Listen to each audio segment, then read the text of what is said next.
السلام عليكم ورحمة الله وبركاته. أهلا بكم أصدقائي في قناة تال سبورت. موعد مباراة الهلال والسد القطري في دور المجموعات بدوري أبطال آسيا للنخبة الفاني 25 والقنوات الناقلة معلقين المباراة. قبل أن نبدأ لا تنسى اللايك والاشتراك في القناة. تقام مباراة الهلال السعودي والسد القطري يوم الثلاثاء 26 من نوفمبر 2024 على ملعب جاسم بن حمد في قطر. تنطلق صافرة البداية في تمام الساعة 7 مساء بتوقيت مكة المكرمة. الهلال في المركز الأول برصيد 12 نقطة، السد القطري في المركز الرابع برصيد 8 نقاط.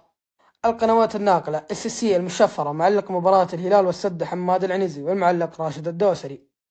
قنوات بي ان سبورت، معلق مباراة أحمد بلوشي. قناة أبو ظبي آسيا، معلق مباراة بلال علام. الله يعطيكم العافية أصدقائي على سبورت. لا تنسون اللايك والاشتراك في القناة وتفعيل زر الجرس ليصلك كل جديد.